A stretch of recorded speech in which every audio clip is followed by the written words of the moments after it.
እሺ እንዴት ናችሁ? ሰላም ብለናል። አሁን ደግሞ የሆነ ቪዲዮ ላመጣላችሁ ነው። ምንድነው ማመጣላችሁ?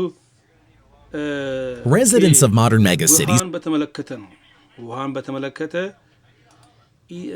ኢትዮጵያ ውስጥ አንዳንድ ቦታ ጉም ባለበት ቦታ ደግሞ ጉም ሰናቸው ጭጋግ ባለበት ቦታ ላይ እንዴት ውሃን እንደምናገኝ ነውና ይሄ አካባቢ ባልሳሳት ወደ አርሲ ባሌ እና እንደዚሁም አንዳንድ አማራ ክልል ውስጥ አሉ እና ለማንኛውም እስቲ ይሄንን ቪዲዮ እንየውና እስቲ ይወላችሁ simple but effective solution to the problem. Find out about it in today's video. እንደሚያገኙ ነው። The slopes of Mount Boutmezguida, located on the very edge of the Sahara, are one of the driest regions of Morocco. Residents of settlements located there have long suffered from severe water shortages due to low rainfall and depletion of groundwater. More than 60% of people in the region live without running water in their homes. To get water, local women have to walk 5 kilometers to open wells every day. To protect themselves from the heat, they have to leave before sunrise. And girls who are also involved in this hard work skip school and easily become victims of violence. Due to overuse, drought, and climate change, a drop in the water table has become inevitable. This issue affects the entire country. Over the past 60 years, water levels in Morocco have fallen by a factor of 3 from 1,500 cubic meters per person in the 1960s to around 500 cubic meters today. In the area of Mountain Boutmezguida, almost half of the population sold their homes, left rural life, and moved to the cities. The situation with the water supply of the region required an urgent solution. And it was found thanks to a technology called cloud fisher, developed by industrial designer Peter Trontwein, who volunteers with the German Water Foundation. Technology has made it possible to collect drinking water from fog and supply it to water-scarce populations in drylands. The technology for harvesting water from the fog was developed back in the 70s through the 80s of the last century, but it has only become widespread in the last decade.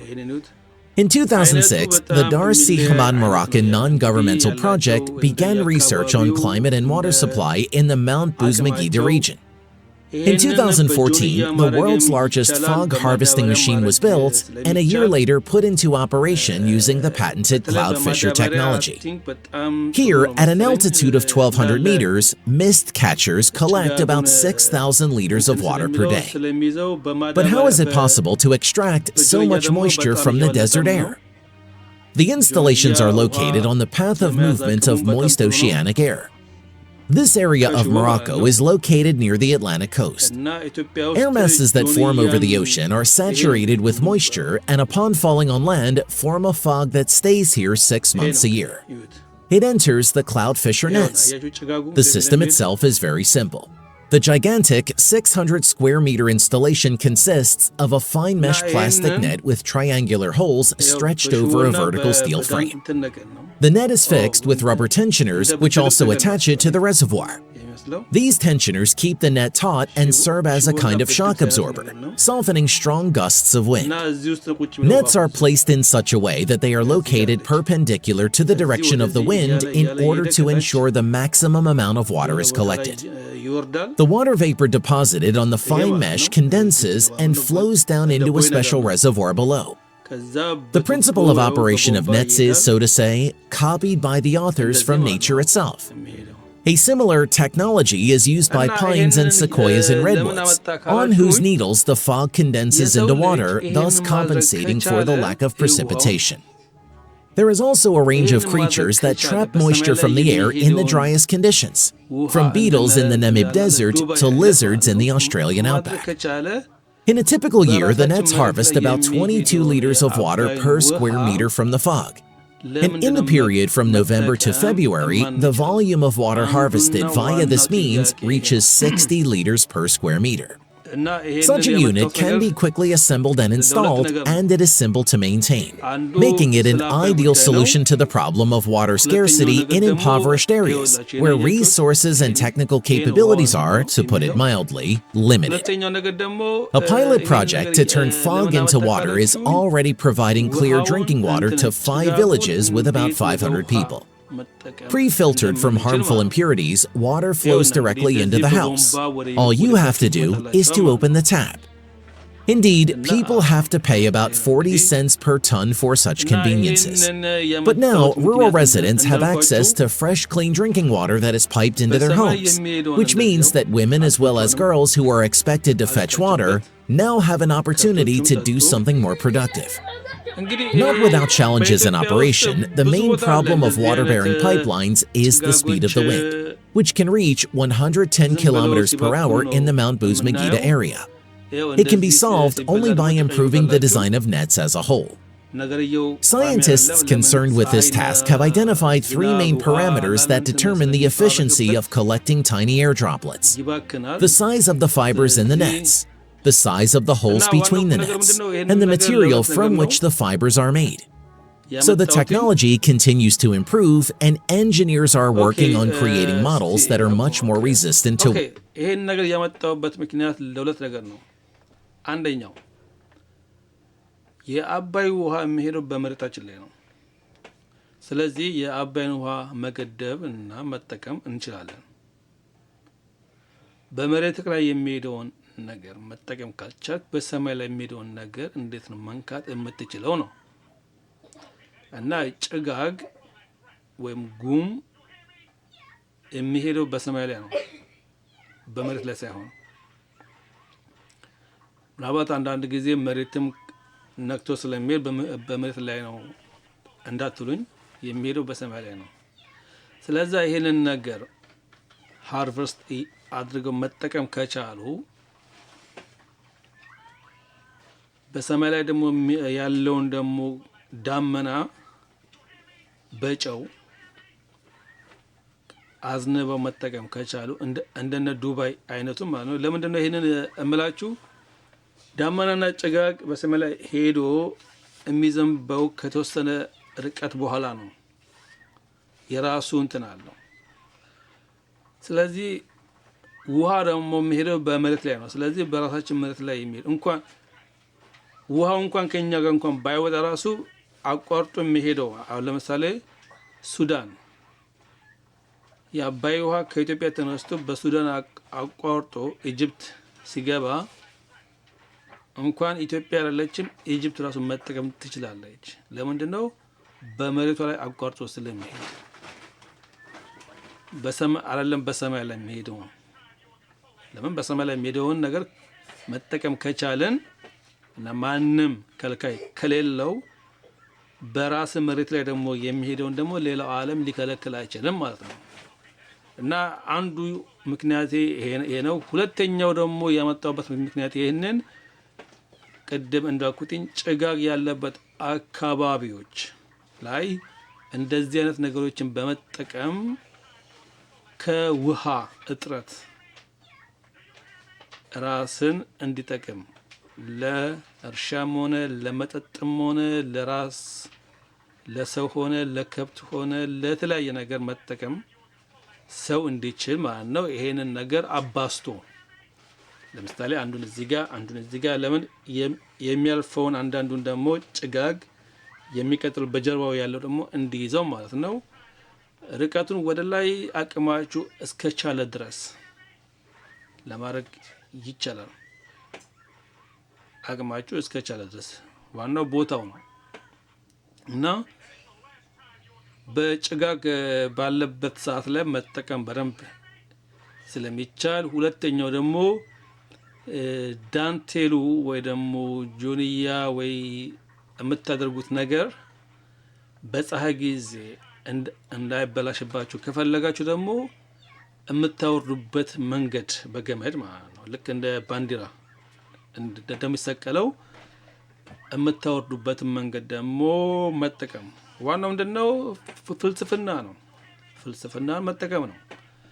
እና ያንን የምታደርጉበት መንገድ ገጠር አብዛኛውን ገጠር ላይ ይሄንን አንድ ሰው እንኳን ባይችለው በማህበር አካባቢው ሰዎች አዋተው ሁሉም በያቀሙ አድርገው ከዛ በኋላ ቀሪውን ደግሞ ለምሳሌ አንድ ሰው 30 ወይ 40% ቢያወጣ ሌላው ደግሞ 3% ቢያወጣ ቀሪውን ቀስ በቀስ እንዲከፍል በክፍያ አድርጋችሁ ወይ ደግሞ ባንክ ውስኑን እናንተ አስቀምጣችሁ ውስኑን ደግሞ ባንክ ብድር እንዲሰጥ ወይ ደግሞ ሀብታሞች ይሄንን ነገር ኢንቨስት እንዲያደርጉላችሁ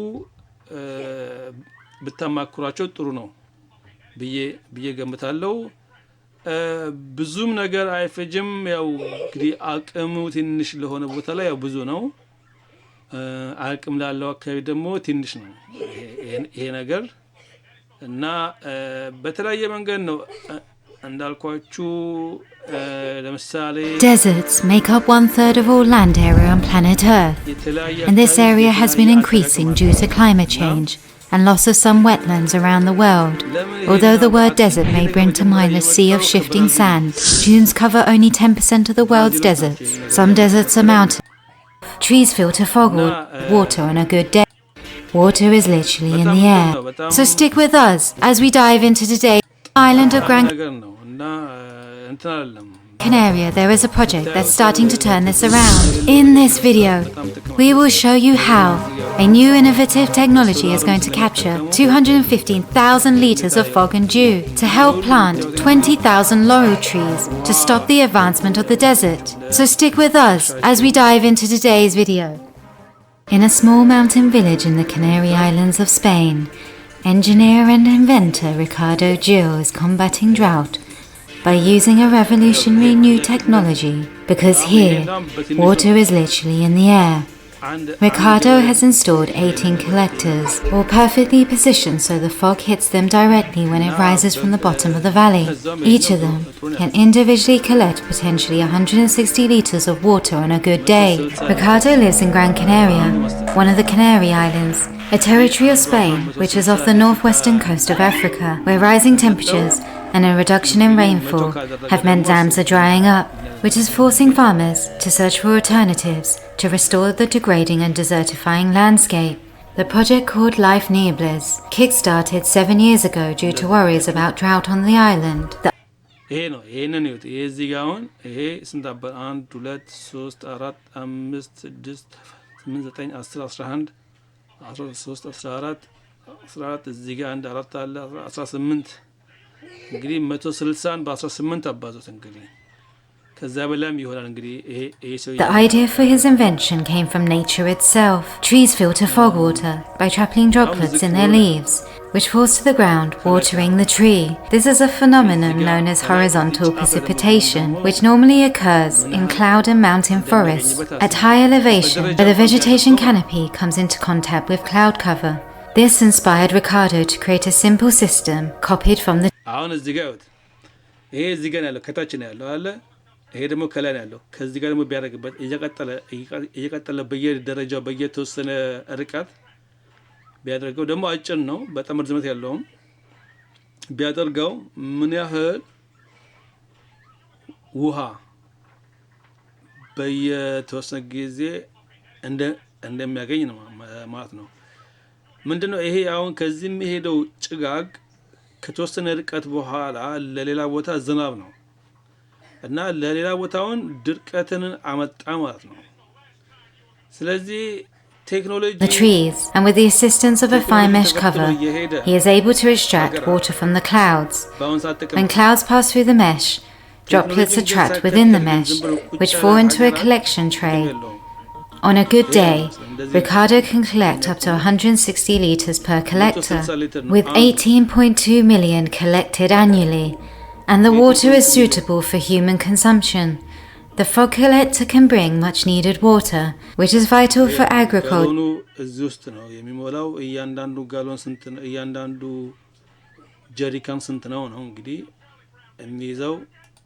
and portable water production. Like mineral water, fog water can be treated and bottled for consumption. Ricardo copied this simple natural system.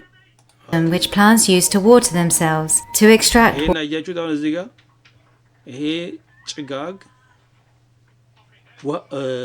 ውሃ አለው እና አሁን ከዚህ ጋር ጀምሮ ከታች ጀምሮ እስከ ላይ ድረስ አቅሙ አንድ ሰው ካለውና ካደረገ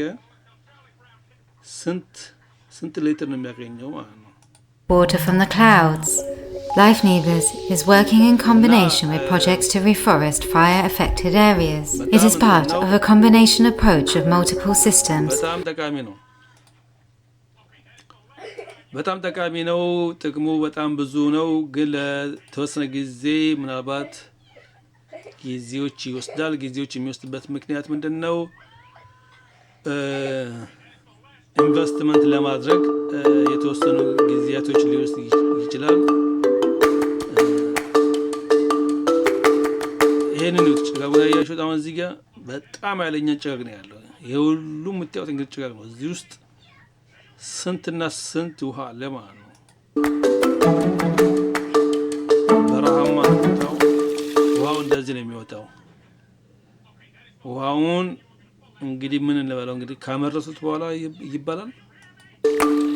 Hasta antes eran ciegos, tenían el agua a la mano. Estamos cambiando la vida de unos 6.500 personas al momento.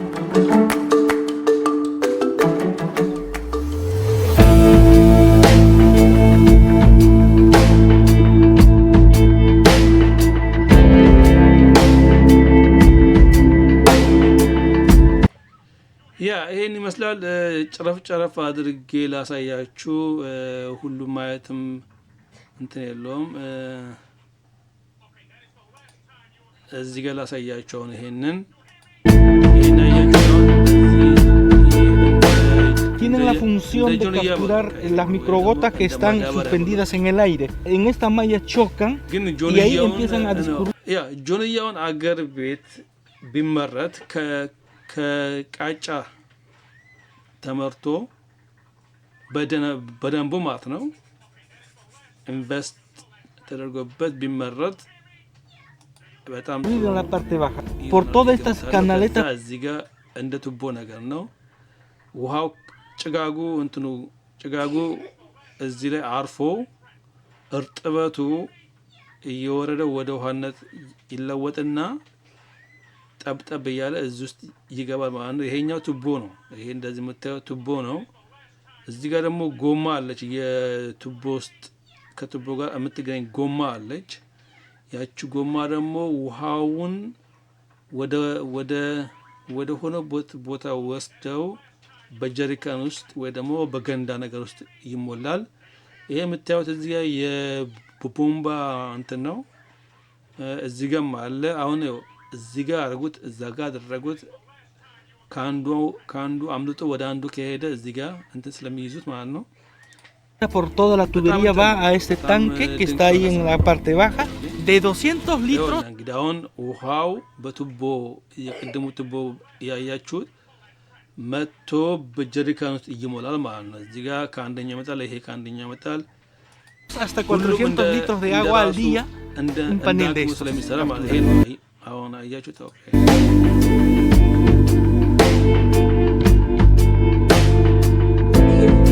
Utilizo para regar mis plantas que tengo en la parte baja que está de estos capturas. ይሄ ነው የእንትኑ ቱቦ ማለት ነው። ከያንዳንዱ ላይ ይመጣና የቅደሙ ጀሪካ እዚህ ውስጥ የሚገባ ማለት ነው። እና በጣም ድንቅ ስራ ነው። ይሄ በጣም ድንቅ ስራ ነው። Ayuden algo. ይሄ ነው እንግዲህ እንደ ቅድሙ እንዳልኳችሁ ማለት ከየት ጋር ጀምሮት እንደወሰዱ ታያችሁ። ከዚህ ጀምሮ እዚህ ጋር እዛ ጋር አዘበራርቀውት ነው የሆነው። አንድ ቦታ ብቻ ሳይሆን ማለት ነው። ማለት በተርታው ሳይሆን የሆነው አንዱ ከፍ አንዱ መዘቅ ብሎ ዘነፍ አግተውት ማለት ነው። አዛንፈውት ከዛ ይሄ ጎማው ነው። እዚህ ጋር የምታዩት ይሄ ጎማው ነው። ወደ ታች ነው የሚወርደው ውሃው። ለምን ቁልቁለት ይወርዳል። እዚህ ድረስ አላቸው እንትኑ ላይ ድረስ ነው ያላቸው። ይሄ ሁሉ የምታዩት እሱ ነው። እንግዲህ በረሃ ውስጥ ነው። ይሄ እንግዲህ የምታዩት የሚያገኙት ውሃ በጣም ኃይለኛ ነው እና ይሄንን ለመጠጥ ለእርሻ ለከብቶቻቸው ለሁሉ ነገር የሚጠቀሙት ማለት ነው። ይኸው እንግዲህ እዚህ በረሃ ውስጥ ነው ሁሉ ከተማ ያለው። First of all, the whole question of space. Space is very expensive in urban areas. Second thing is that investors are always investing because they want a return on their money. Presumably this technology has application for poor people, right? Poor people don't have money by definition. So an investor putting in money to help poor people and not able to realize money, they're not going to do it.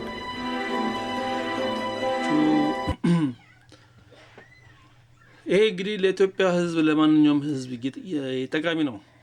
ለሁሉ ቦታ ብሔር ምናምን ሃይማኖት ምናምን ጾታ ምናምን ሳለ ለኢትዮጵያ ሕዝብ የሚጠቅመውን ነገር ማቅረብ ነው እንጂ ሁላችንም በፖለቲካ ጦዘን ይሄንን ይመስላል። ደግሞ የሚለይ ሀሳቡ አንድ ነው። በሚለይ መንገድ አሁን ይሄንን የምታዩት ቃጫ ነገር ወይ ደግሞ ሬት ነገር ነው። እዚህ ሀገር በጣም ጥቅም አለው። እኛ ጋር ስሙን እንትን ስለረሳሁት ነው እንጂ በስፓኒሾቹ በጣም ጥሩ ምግብ ነው። ከምግብነትም አልፎ ለጸጉር ሻምፖ ውስጥ ይገባል። ሁሉ ነገር ውስጥ የሚገባ ነገር ነው እና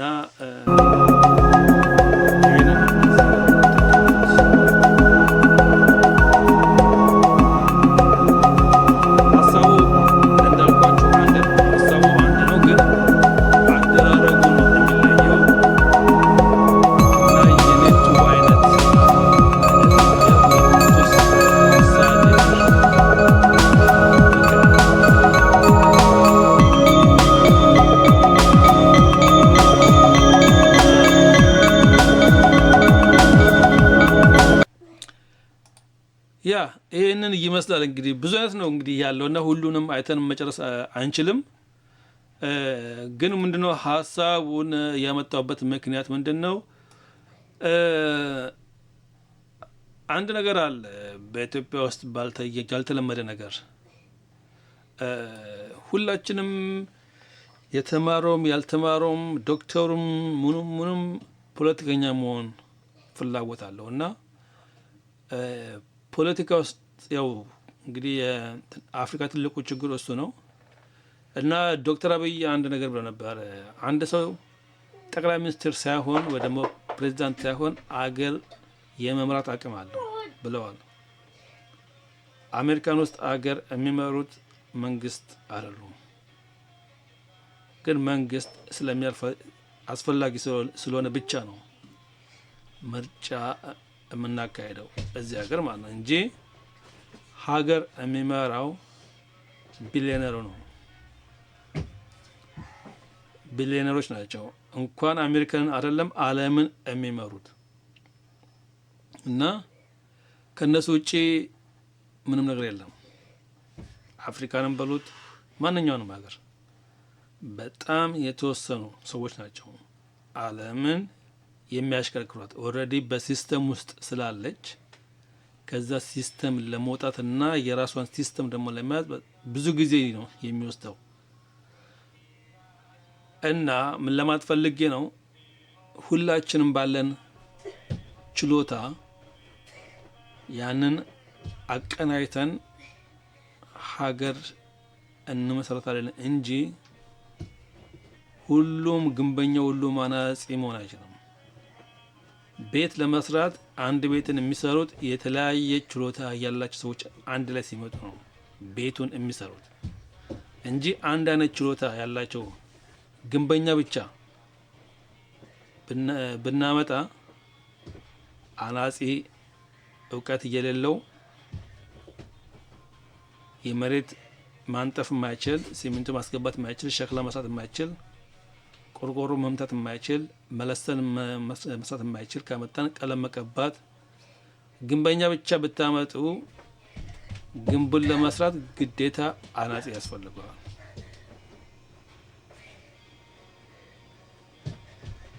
ቤቱን ለመስራት ግንበኛ ቆርቆሮ መጫ ያስፈልጋል፣ ቀለም ቀቢ ያስፈልጋል፣ የሚለስን ያስፈልጋል።